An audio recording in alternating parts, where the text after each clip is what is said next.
आज आपल्याला गणितातील सर्वात महत्त्वपूर्ण चॅप्टर असलेला टक्केवारी याबद्दल आपल्याला माहिती घ्यायची आहे। जर तुम्हाला टक्केवारीचा पर्सेंटेज नावाचा जो चॅप्टर आहे हे जर चॅप्टर आला तर तुम्हाला याच्यावर डिपेंड बऱ्याच गोष्टी सोडवता येतात। जसं की तुम्हाला हे जर पर्सेंटेज हा चॅप्टर आहे हे तर येईलच, याच्यासोबत तुम्हाला दुसरा जे आहे नफा तोटा आहे, प्रॉफिट अँड लॉस आहे ते पण सोडवता येते।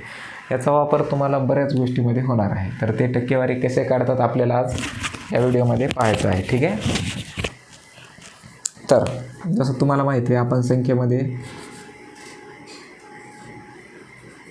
एकक स्थान, दशक स्थान, शतक स्थान काय असते हे पाहूया आपण, ठीक आहे। जर समजा ही संख्या आहे 8232, तर यामधलं हे जे असेल हे आहे एकक आहे, त्याच्यानंतर हे दशक स्थान आहे, त्याच्यानंतर हे शतक स्थान आहे आणि हे 1000 स्थान आहे।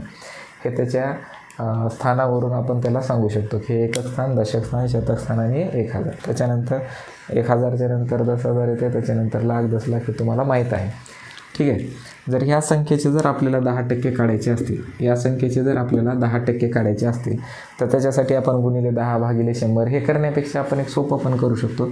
याच्यामध्ये एक एकक स्थान सोडून जर आपण एक टिंब दिलं, याच्यानंतर एक पॉईंट दिला, तर ही जी संख्या येईल ही आपली ह्या संख्येची 10% असेल, ठीक आहे। तर आणखी आपण एक उदाहरण बघू। समजा आपल्याकडे संख्या आहे 700। 700चे जर आपल्याला 10% काढायचे असेल, जसं मी तुम्हाला सांगितलं एकक स्थानानंतर आपल्याला एक टिंब द्यायचं आहे। हे एकक स्थानाच्या नंतर जर आपण टिंब दिला तर 70 ही होईल या संख्येची 10% संख्या, ठीक आहे। तसंच आणखी एक उदाहरण बघू आपण। जर समजा आपल्याकडं 330 ही संख्या जर आपल्याकडं असेल, तर 330 या संख्येचे जर आपल्याला 10% काढायचे असतील तर 10% काढण्यासाठी जसं मी तुम्हाला सांगितलं आपण एकक स्थानानंतर एक दशांश द्यायचं आहे, आपल्याला एक टिंब द्यायचं। हे दिल्यानंतर जी संख्या उरेल ही संख्या आपली ह्या पूर्ण संख्येच्या 10% संख्या आहे। अशाच प्रकारे तुम्ही 10%, 20%, 30% पण काढू शकता।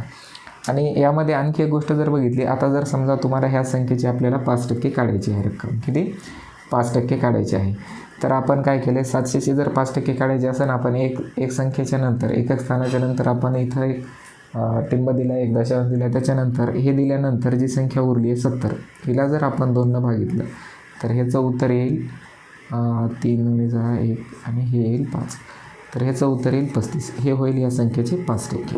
अशा प्रकारे तुम्ही 5% किंवा 10% हे जर संख्येचे पर्सेंटेज काढायचे असेल तर तुम्ही अशा प्रकारे काढू शकता।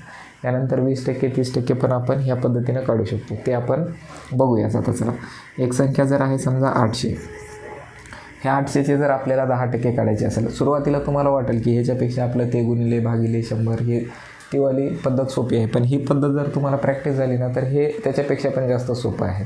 आता 800 ही संख्या आहे, 800चे जर आपल्याला 20% जर काढायचे असतील, 800चे 20% काढण्यासाठी जसं मी तुम्हाला सांगितलं 10% काढण्यासाठी काय केलं आपण एकक स्थानाच्या नंतर आपण एक टिंब दिला, ठीक आहे। एकक स्थानानंतर आपण एक पॉईंट घेतला, त्याच्यानंतर ही जी संख्या उरते ही संख्या होती याची 10%। किती होते ही संख्या 10%, पण आपल्याला काढायची 20%। 20% काढण्यासाठी जर 10चे आपण दुप्पट केलं तर 20 होईल, तसंच आपण 10ला 2ने गुणलं तरी पण 20 होईल, ठीक आहे। तसंच आपण काय करू, आता आपल्याला ह्या संख्येचे काढायचे 20%। ही संख्या किती आहे 10% संख्या। जर मी ह्याला 2ने गुणलं, आता किती येईल 2 0 0 8 2 16, तर 160 हे होईल या संख्येचे 20%, ठीक आहे। अशाच प्रकारे तुम्ही 30%, 40%, 50% पण काढू शकता।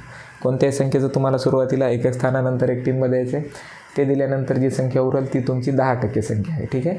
त्या 10%ला जर तुम्हाला समजा 60% काढायचं असेल, ह्या 10% संख्येला तुम्ही 6ने गुणल्यानंतर तुमचं उत्तर येऊन जाईल। ही एकदम सोपी पद्धत आहे। तुम्हाला फक्त थोडासा सराव करायचा आहे। सराव झाल्यानंतर तुम्हाला हे असं म्हणजे लिहिण्याची पण गरज नाही पडणार, इतकं फास्टमध्ये तुम्ही ते सॉल्व करू शकता। तसं याच्यावरील आणखी काही उदाहरणं आहेत ते आपण पुढील व्हिडिओमध्ये पाहूया। तोपर्यंत थँक्यू।